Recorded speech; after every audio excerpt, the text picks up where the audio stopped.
videotaped. A Board of Education meeting is a meeting held in public, not a public meeting. Anyone wishing to address the board may do so during one of the 2 public comment periods, and the board will determine whether to respond at that time or defer the issues raised to a later time. The board reserves the right to limit the amount of time per speaker to 3 minutes. Anyone addressing the board must state his or her name, and please come forward because we only have a mic through there tonight. Any questions should be directed to the board, not to administrators or other staff. Anyone who wishes to have a matter placed on the agenda for a board meeting, to have materials distributed at a board meeting, or to raise questions that require more detailed answers than can reasonably be discussed during a regular monthly meeting should feel free to contact the Board of Education via email, and that is boe@hamiltoncentral.org, at least 5 days prior to the relevant meeting. It's up to the board to determine what's appropriate to discuss and distribute at its meetings. Are there any additions to the agenda? Can I get motions to approve the agenda as submitted? Second. All in favor? Aye. Can I get motions to approve the minutes of the September 8th, 2016 regular meeting? Second. All in favor? Aye. We have a consent agenda that we'll make one motion for. The only thing I'm going to read in the consent agenda is the last item, which is 4.1, and that is a motion to approve the following extracurricular advisors for the 2016-17 school year: Victoria Corning, Allison Kenyon, and Laura Hyman. Can I get motions to approve the consent agenda? Second. Any discussion? All in favor? Nope. Okay. Matt, I have questions on the treasurer's report. Okay. There were outstanding checks in one of the pages. Just wondering if that's a typical outstanding balance. Yeah, we have outstanding checks, several every month. It's just based off our monthly bank reconciliation. So, yeah, That's a typical I'm not amount. looking at it specifically, there's probably dozens every month. Any other discussion? Okay, all in favor? This brings us to our first opportunity for community participation. If you'd like to participate at this time, please come forward and state your name. Can you get up? Where do you want me? There's no mic, so I guess just there's use your no big mic voice. anywhere. All right, so- so He's close enough. You're fine. I realize this might not be a general question for the board, but I think there's a lot of what's the word I'm looking for? There's a lot of confusion about the art position, and I think there's a lot of misinformation being spread. So I wondered if you might want to if you could give us a status of where it's at and a timeline of how we got there, because I'm afraid there's just a lot of bad hearsay going on, and just if you could clear that up for everybody that hasn't been paying attention. Okay. Do that, or do you want to? You were prepared. Okay. Mr. Downson, if you will. Sure. As a means to clarify, I'm going to run you through a timeline as to where we are and what's been done to this point. So on June 20th, we initially posted the position on OLAS, which is the online system to apply for jobs within our BOCES region. Could you clarify when you got the resignation that made the opening? We didn't get the resignation until June 30th. Okay. We knew that the current art teacher was going to leave, so we posted it before we actually got her resignation. So, on anticipating that she was going to go, we posted it on the 20th. We received her resignation on the 30th. On August 9th, we appointed a teacher, a .5 art teacher for the secondary. Unfortunately, on August 23rd, she resigned her position. On August 26th, we reposted it on OLAS. On September 1st, we reached out to Alfred University, Syracuse University, and Hamilton College. On September 9th, we reposted the position again with some rewording just to kind of generate some new interest. On September 13th, we reached out to 2 professors that we have relationships with at Colgate to see if they had anybody that would be interested or could help us out. They referred us to the Central New York Arts Council. They posted it on their website on September 22nd. Also sent the position out on their newsletter. On September 27th, we reposted the position again on OLAS. On September 27th, the Oneida principal, Oneida had a full-time position available. He then gave me their 3 runner-up positions that we notified. Out of those 3, one of them replied. We had an interview set up. She never showed up for the interview. On September 29th, we interviewed a candidate that has 12 years of teaching experience with art, unfortunately out of state. So she's not certified in New York State at this time. She's working on her New York State certification. She is being recommended to the board tonight for approval as a substitute. So via the OLAS postings, we identified approximately 20 potential candidates that we thought fit our need to interview. Those outcomes ranged from no responses to not being interested due to distance.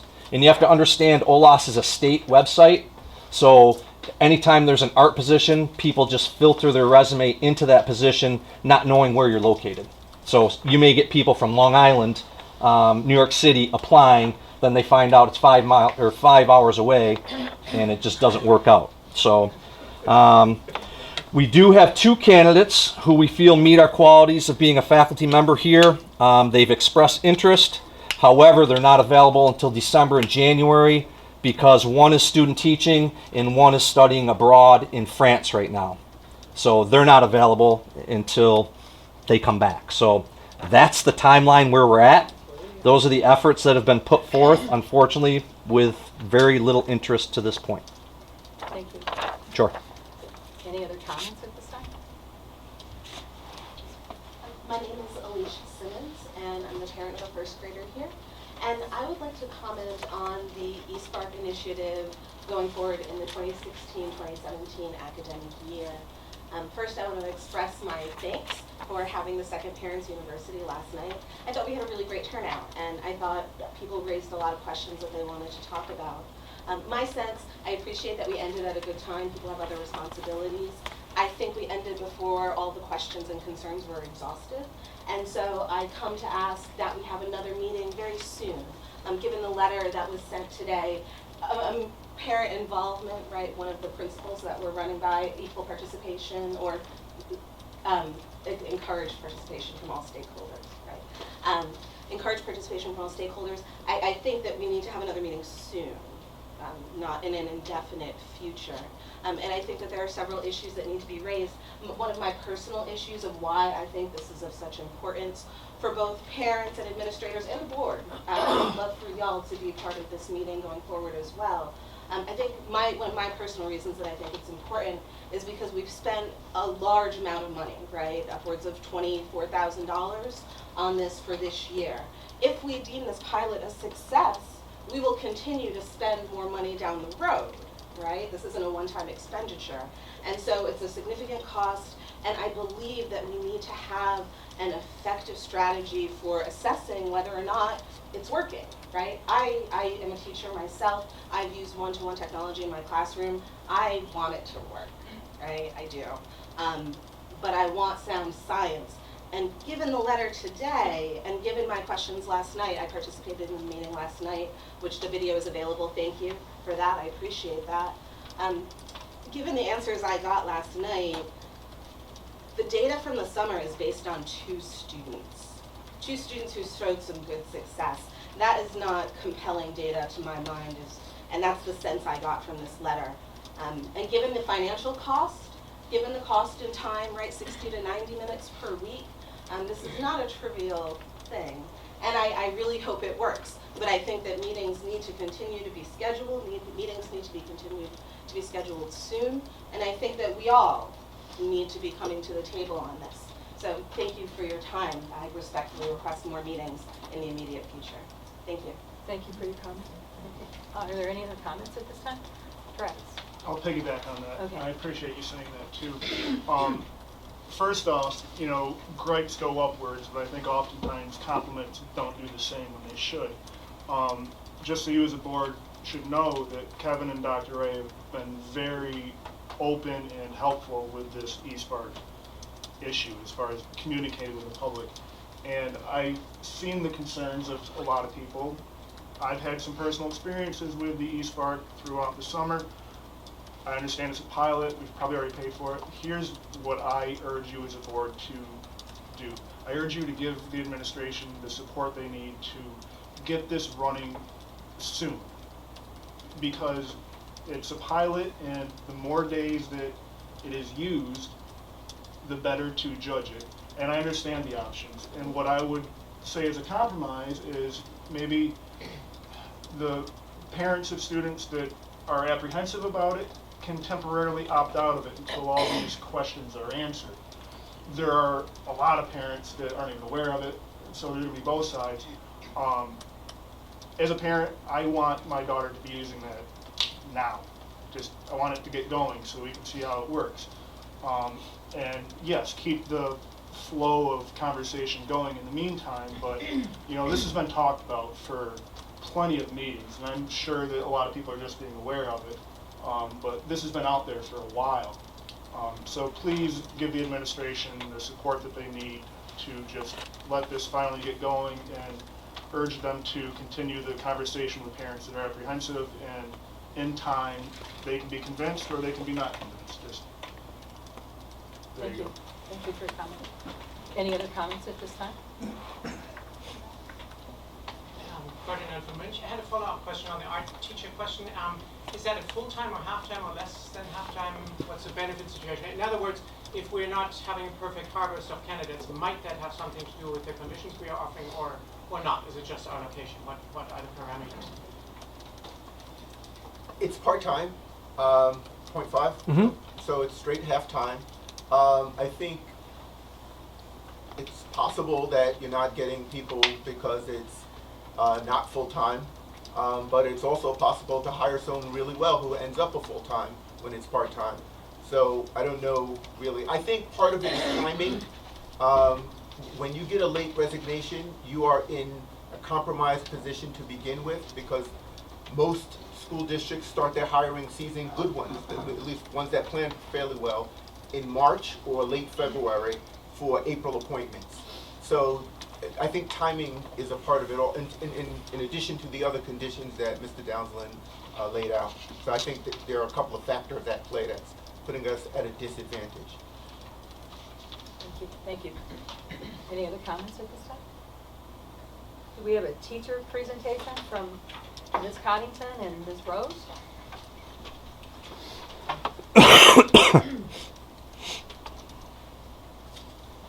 Hello. Last year, we received new units of study for reading workshop. And the year before, we received new units of study for writing workshop. So our goal of our summer curriculum project was to revise our old curriculum maps for reading that go along with these new units. We chose the reading for our project because we wanted to unpack each unit and really get to know the units in depth. We aligned it with the Common Core standards, and we found books and materials to use with each unit.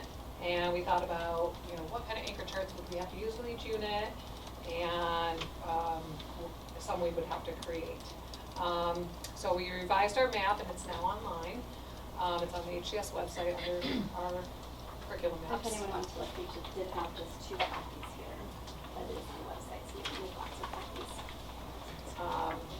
And we worked actually quicker than we thought we would with our realigning of the curriculum map. So we have a little bit of time to revise our writing units of study curriculum map to the Common Core standards. So that's also online.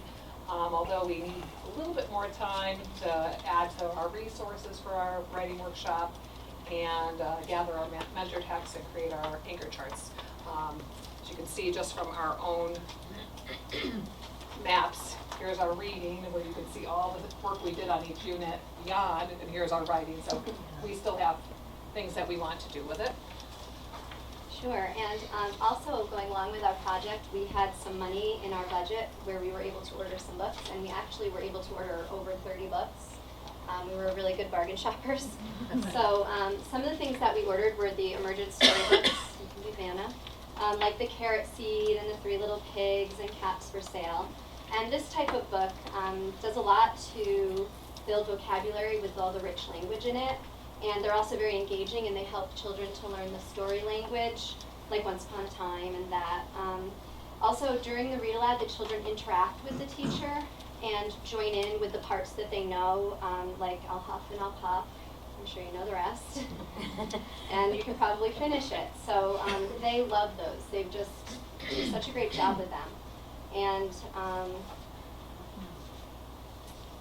because we were able to order more, we now have multiple copies rather than just the one copy of each book that came with their units of study. So that we now have books for them at their independent reading time and their partner reading time. And this is helping us also to track their development with Elizabeth Susby's stages of emergent storybook reading.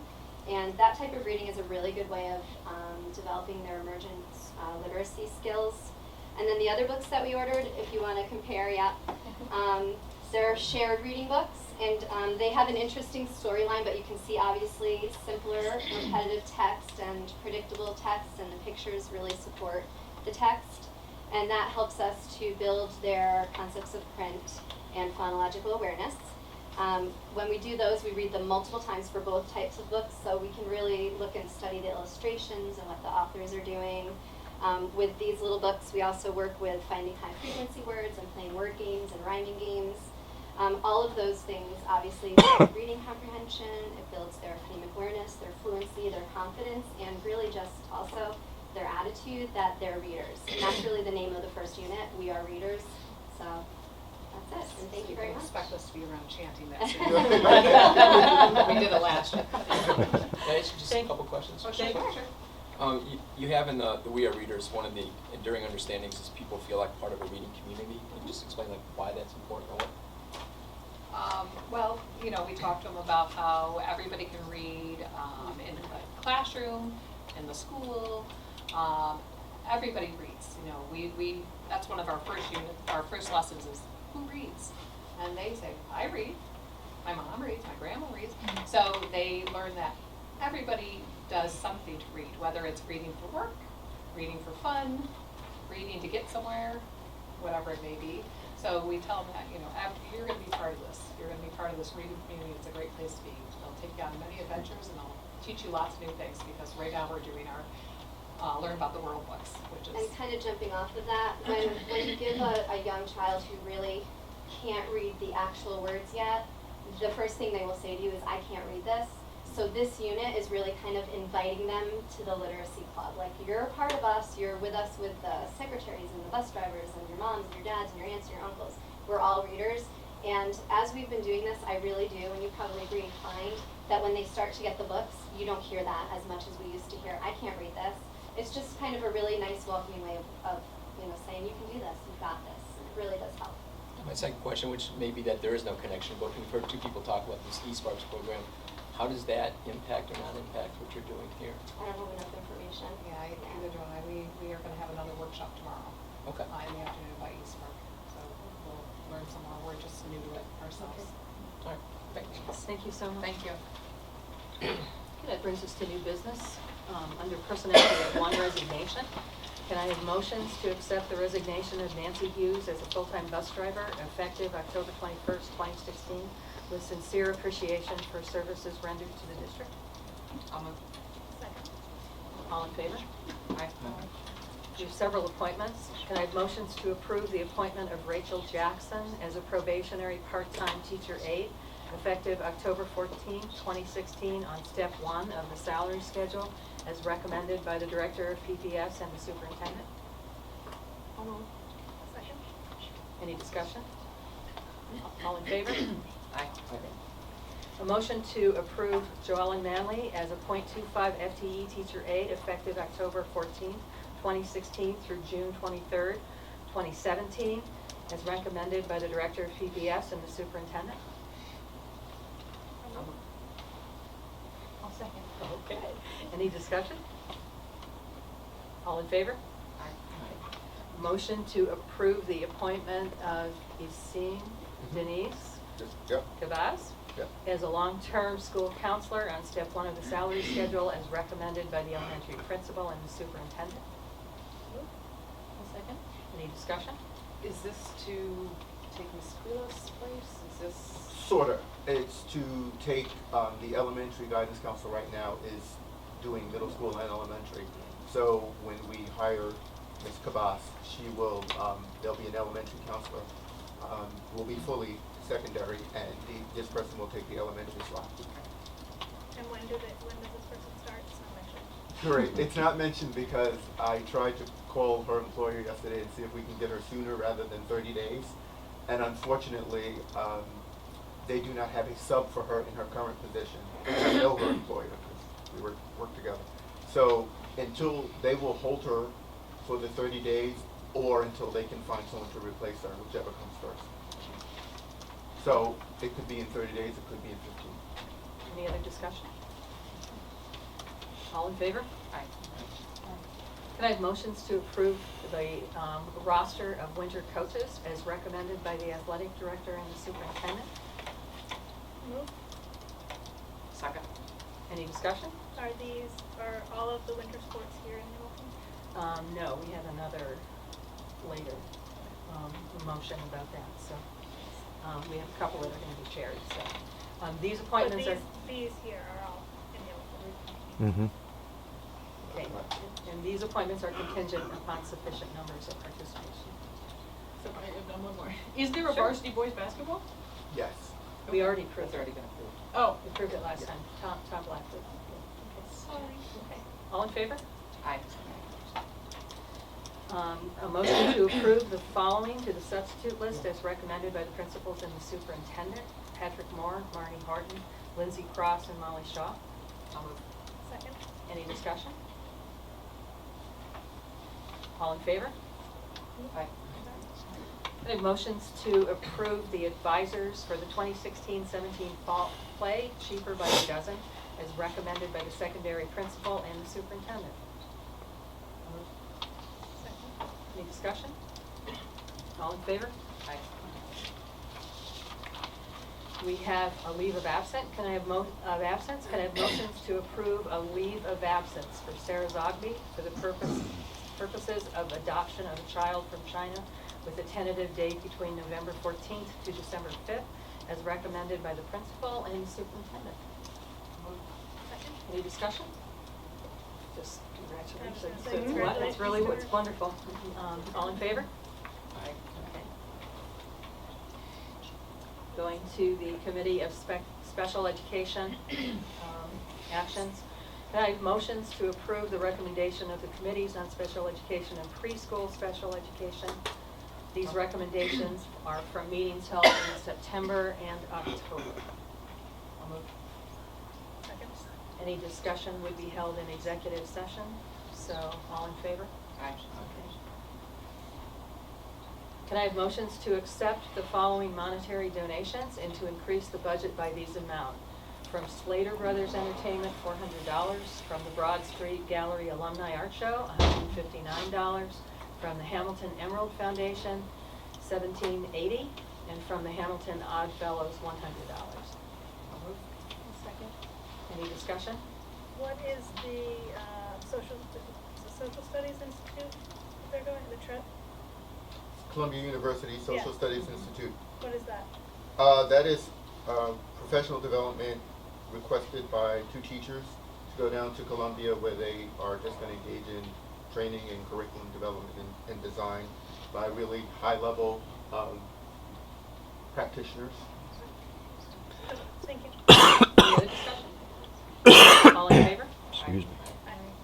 Okay, I have motions to approve Hamilton Central's participation in Sherburne Earlville's swimming, Casanovia's ice hockey team, and Morrisville Eaton's wrestling during the 2016-17 winter season as recommended by the athletic director. I'll move. Second. Any discussion? How many students about are we talking about? Do we have any? There's 2 swimmers, 2 ice hockey players, and I believe 1 modified wrestler at this point. So at this point, we would not be into the transportation issue of any of these? Okay. Okay, any other discussion? All in favor? Aye. Okay, moving on to policies. This is the second read for policy 1020. Can I have motions to adopt the revised policy? I'll move. I'll second. Okay, the things that have changed in this policy, there were a lot of things in the policy that were also in the regulation, which is 1020.1. Regulations don't get processed in the same way that policies do, so if anyone wants to read the regulation that goes with this policy, 1020.1, and discuss that with the superintendent, changes can be made and they have to be approved by the board, but we don't have to have the 2 readings. So, any other discussion about these changes? Okay, all in favor? Policies 3011 and the regulation 3011.1, administrative organization and operation chart, and this is our first read. Can I have motions? We don't have any motions with this, but we do have a discussion. Just a discussion. On the organizational chart, 3011.1, we just are changing Director of Technology to Computer Services Technician, which is what the employee is hired as, and we have taken that out of the administrative line, and it is now instructional, and that just needs to be reflected. So no motion on that. But we also have a first read on the concussion management policy, number 7101. Right.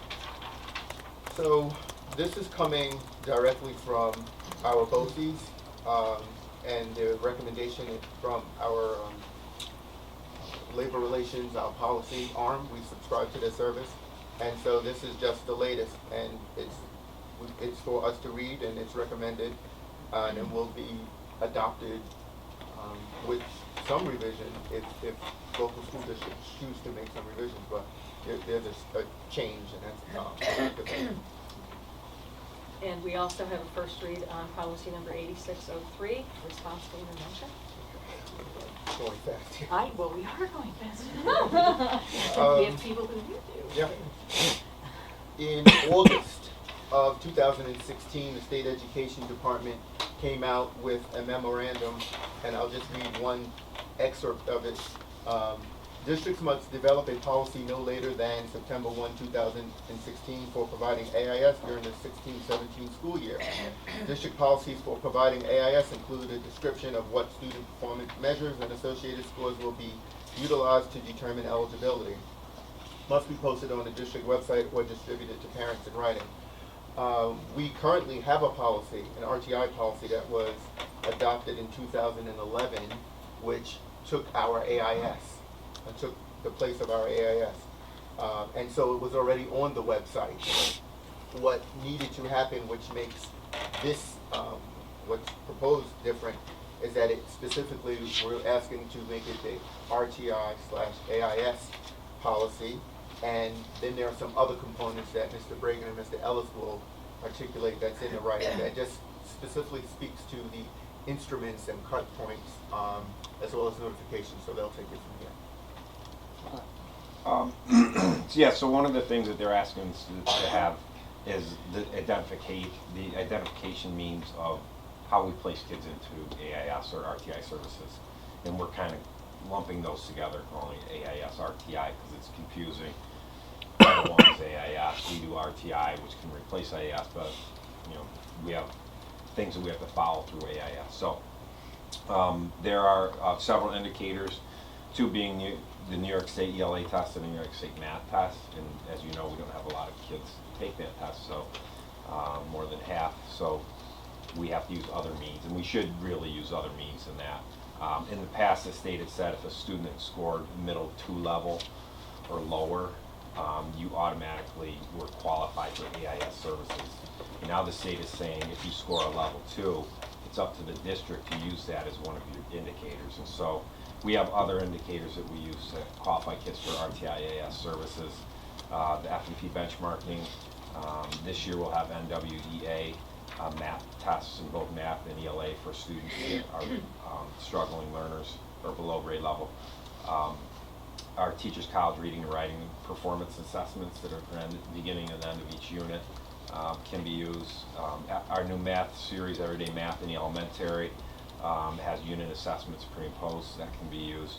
And then, of course, one that's real important for us is teacher recommendation. So all of those are indicators of how a student could qualify for. When we send the letter home to the parents notifying them that your student or your child has qualified for services, we bullet the ones that were used to qualify for that service. So they know, they got a 2 on the LA and they're falling behind in NWEA on their benchmarks, and the teacher's recommending this. And then the other piece that we needed to do was we had to have a notification of ending of service. So how does the child get out of AIS once they're in? And it's the same criteria. So if they are improving in these criteria that got them there, then they exit in that way. So, and then a letter would go behind us too. And it's just, it all has to be written and spelled out.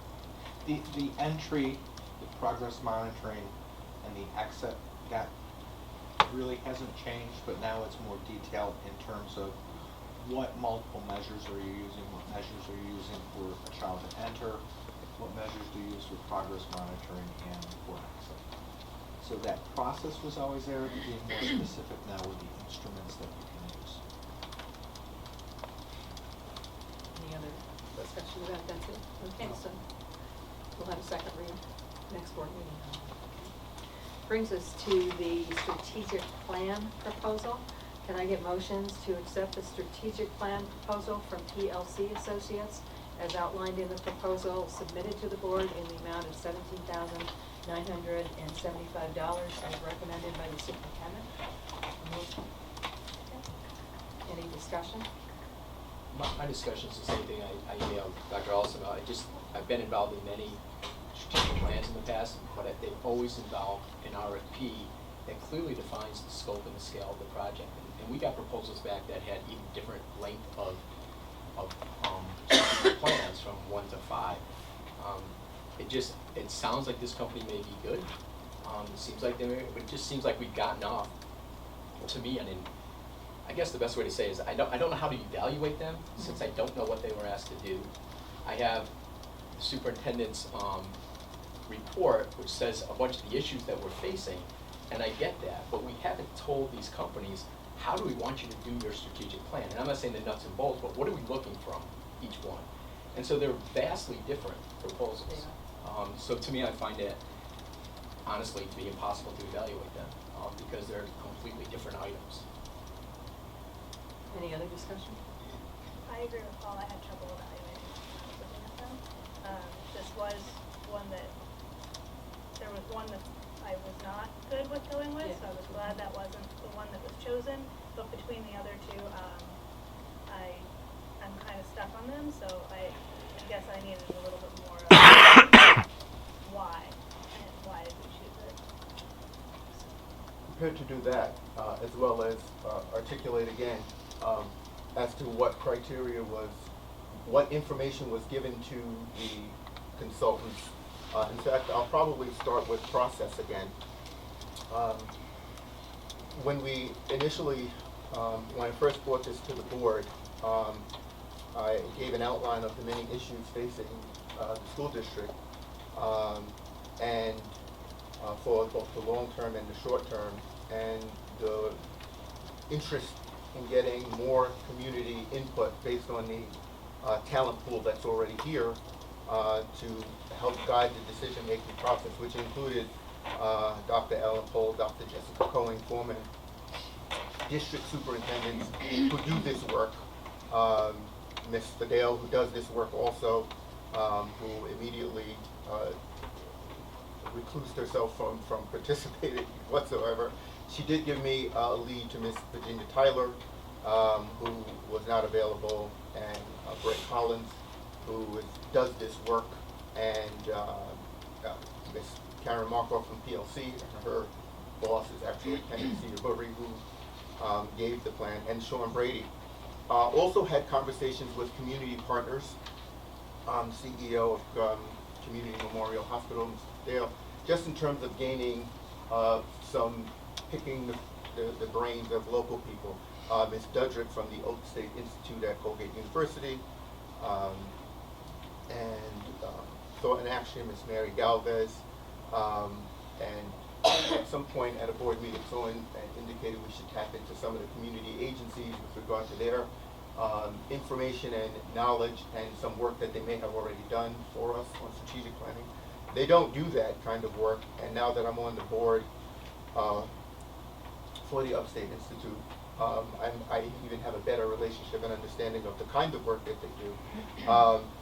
And I spoke to Dr. Chavez at Colgate. So having gone through all of that, each person who was qualified to do strategic planning was given a list of the issues the district faced. Strategic planning are typically the same for school districts. Core mission, vision, how to get there, much like we did in those presentations. So we asked them, could you give us a proposal for a school district that is inclusive? So we want a traditional strategic planning proposal that is inclusive of these items as well. Going through that process, and this is where it got more interesting. So I was in touch with Sia Burry, who we are already using the company to who helped us with our DST, the District Comprehensive Improvement Plan. And so all of the 3 people who were either available and had interest and qualified to do so received that charge. Traditional district strategic plan, a proposal, and be inclusive of these issues. Along the way, I was meeting with the HTA president, who I distributed this to, and we had discussion. And this is where we got lucky.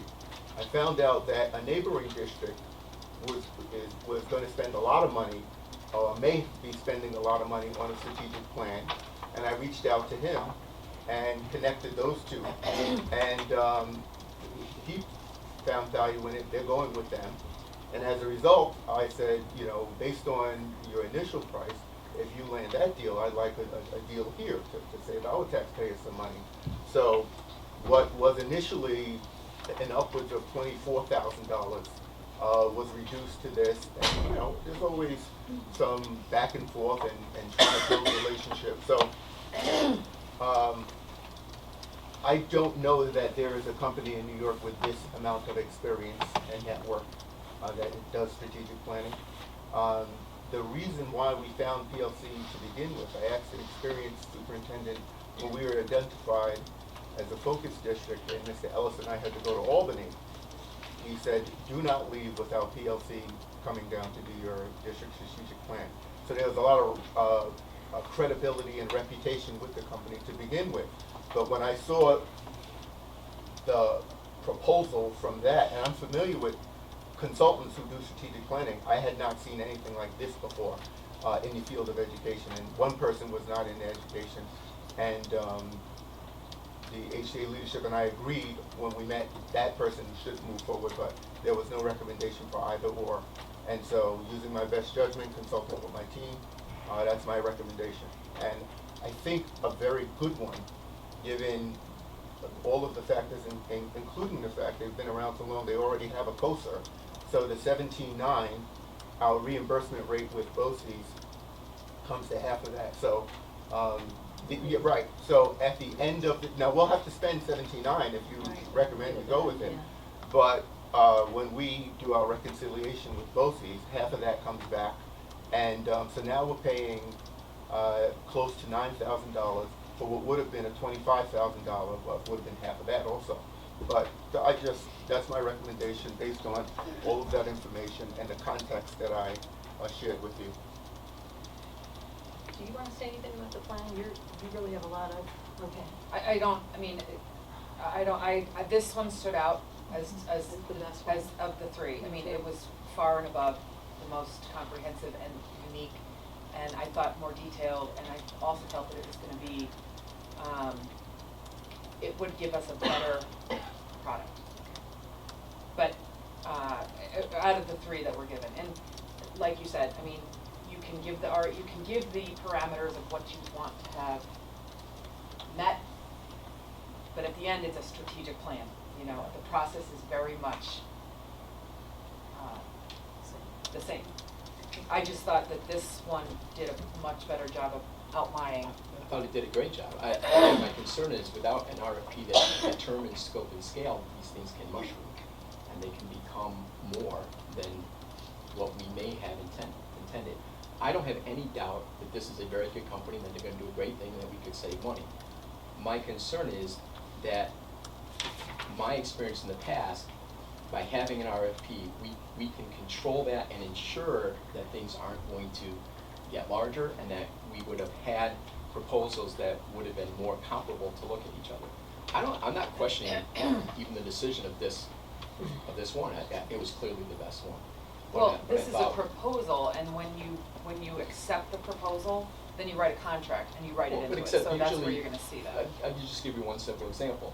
Usually the RFP would say that we're looking for a strategic plan for a 5-year period. We didn't state the number of years. One plan was 3, another plan was 5.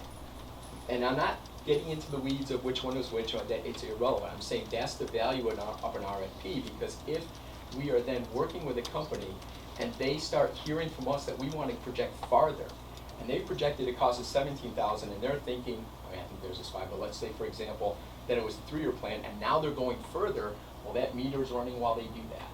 We can protect that from happening if we have a well-defined RFP in the start saying this is what we're looking to get. And that's the part that I thought may or may not have been missing, because I don't know what the conversations were. I'm used to having a document that says, this is what we're looking to accomplish, and that wasn't there. Clarifying question, Matt. When was the last time we did an RFP for something this size? Professional services? Our internal auditors. Okay, but that's required? No. Okay. No, I mean, in my world, it's defined by the dollar amount, but I know that the controller was looking at, that specifically, liability insurance, so. Got it, We okay. did it was 5 years. I think it was 5 years for auditors. Any further discussion? Okay, we have a motion on the table. All in favor? Aye. They want to post. And all opposed? Okay, so we have one opposed. Okay, that moves us on to consultant recommendation. Can I have motions to authorize the superintendent to enter into a professional services agreement for the 2016-17 school year with Ms. Carrie Brown, CREC, for 6 days to assist in our special education department at a cost to the district of $6,000. I'll move. Second. Any discussion? Are there other people that do this as well? I mean, I'm just looking at this as a new person. That's an awful lot of money for 6 days, and I have, again, nothing to compare it to. Got one person and one price tag. I agree. I think special education does need to be looked at, but I feel that we also have people in-house or people that we're already paying, and so I guess I just stick a shot on that as well. Go ahead. Sure. So there are thousands upon thousands of people who can provide professional development and go under the name of consultant. This is interesting in that we hired Dr. Kerry Brown to come in and do some work for us in terms of interviewing parents, interviewing teachers, looking at documents, and we were able to get her services for a report, which is forthcoming. She gave the initial draft, and we had some questions that had to be edited, and it's going back. Something needs to be done yesterday with regard to special education. The good news is the teachers who worked with her and the parents who worked with her, it worked well and had a lot of respect. In fact, before I even sent you the initial communication indicating that this might be sticker shock, I spoke to the 2 teachers who worked with Dr. Brown to see what their perception was. And their perception matched my perception, which was she was very knowledgeable. She had also worked with the full staff one time to do a workshop with our BOCES attorney just to get a sense of where we were. So there are 2 reasons why this recommendation didn't go out to a lot of people. One, there's familiarity and approval. She is known, liked, and trusted by the people who she needs to work with. 2, for me, this is a sense of urgency, and I've talked to you in executive session before about the level of urgency in our special education department as I see it, and it came very clear to me, and it was very clear to teachers as well as that work and conversations took place. So that's the rationale, that's the best thinking under the current set of conditions, and you can always get cheaper, that I can assure you. But, you know, people who are really good at what they do they require a certain amount, and that's in pretty much any field. Mr. Bragan, could you speak to some of the work that we want to do immediately this year, even if we didn't use Ms. Brown? There are some things that we talked about that need immediate attention yesterday. Yeah. In terms of some IEP development and writing, especially where it comes to standards-based IEPs, when it comes to our systematic processes of RTI 504 CSE, and how those triangulate and work together. When we look at how to write goals for students, when you look at the present levels of performance, there should be a direct line to goals, meaning you've articulated the strengths and weaknesses of a student, and based upon those, you're developing goals, you're developing a program. We also need to look at the continuum of programs, and I talked to you about that before in terms of as we get our department meetings going and look at long-range planning and strategic planning, to look at our continuum of services going out 3 to 5 years. So those are some of the, I think, the most important things to look at immediately, because those are the kinds of things that kind of develop and drive your special ed program. Those are the kinds of things that, not done well, can get you in trouble as a district, especially if we're not implementing individual education plans well or correctly. But are these things that you're educating the staff on as well, or no? Part of my role will be doing professional development with staff. For example, whether it's myself or looking at things like BOCES. All of our special ed teachers right now are signed up to go to standards-based IEP training through one of our local BOCES. Development is, the professional development is free. There's no charge for that. Of course, there's subs and things like that, so there is some cost. But as we're identifying these things, we're already beginning to look at some of the trainings. But there's a lot more in-depth work that has to be done. So I think Carrie is very knowledgeable. Her expertise is very good. And I think having that person come in to spend some days and assist in that process is a benefit to the district. Any other discussion? I didn't get a chance to go back and look at names. So when you said she did some prior work, is this the person who worked with the staff to talk about the differences between 504s and IEPs? Yeah, with and at the prior, okay. With the attorney from BOCES, yes, that's Dr. Brown. And I did hear very positive discussions of that event. Any other discussion? Okay, we have a motion on the table. All in favor? Aye. Say aye. One opposed. One opposed.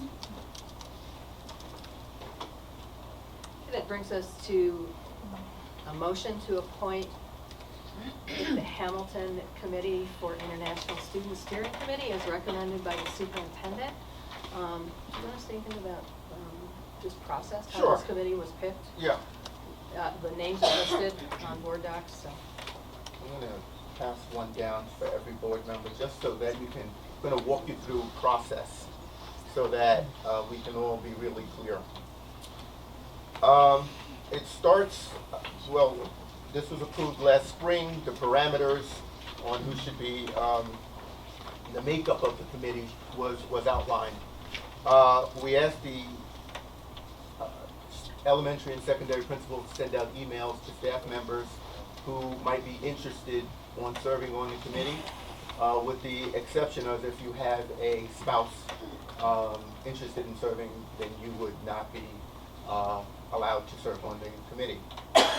Then we sent out a few mass emails and posted it on the website, informing people, and obviously at a board meeting, informing people that we were looking for people to volunteer.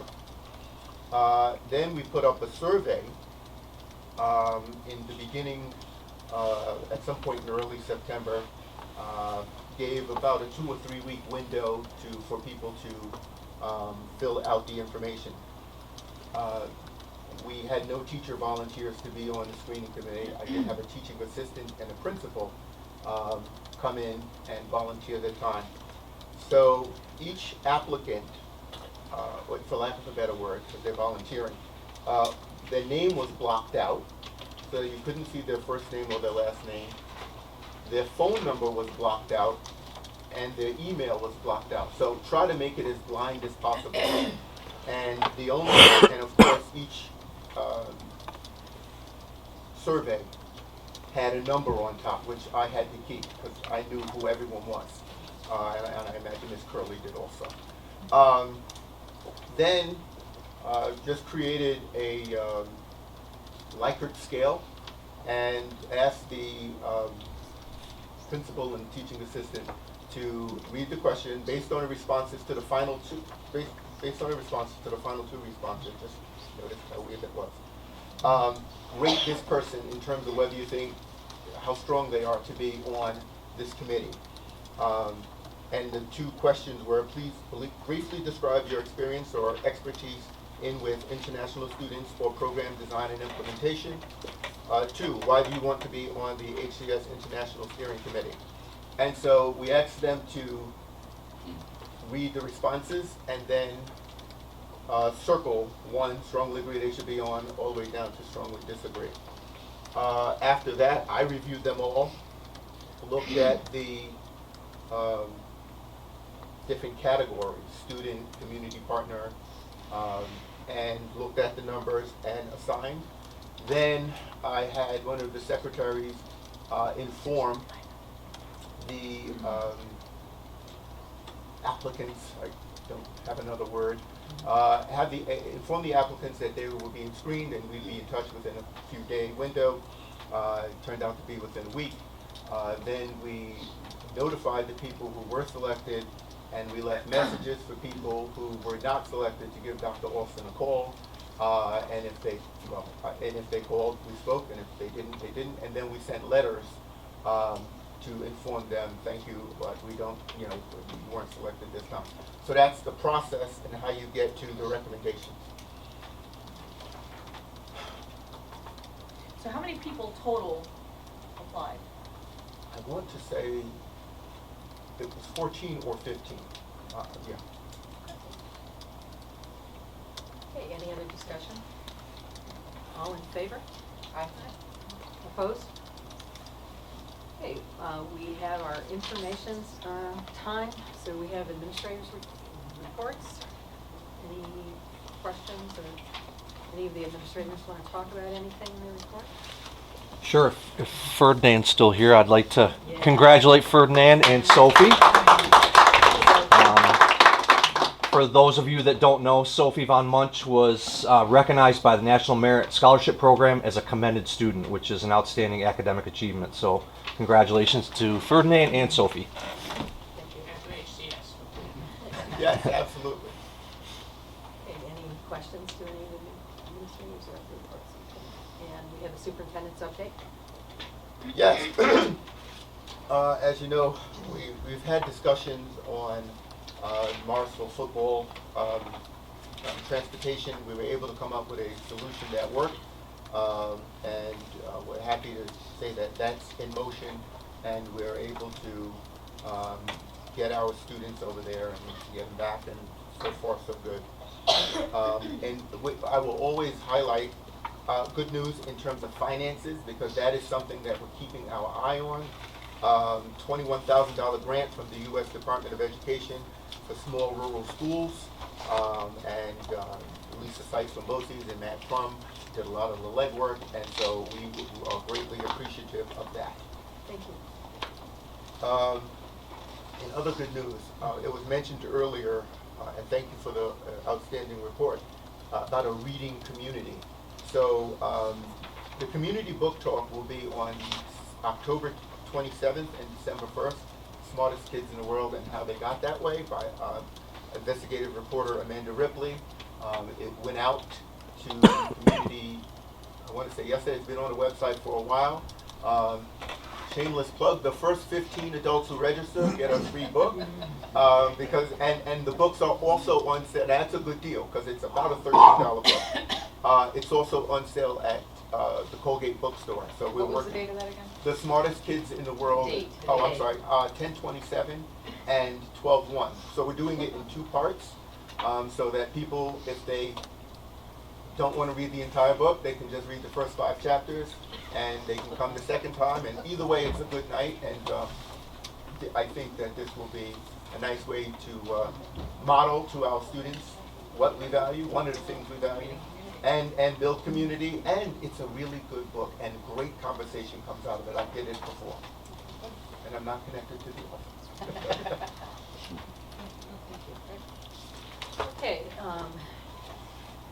can I have motions to adjourn to executive session so that we can?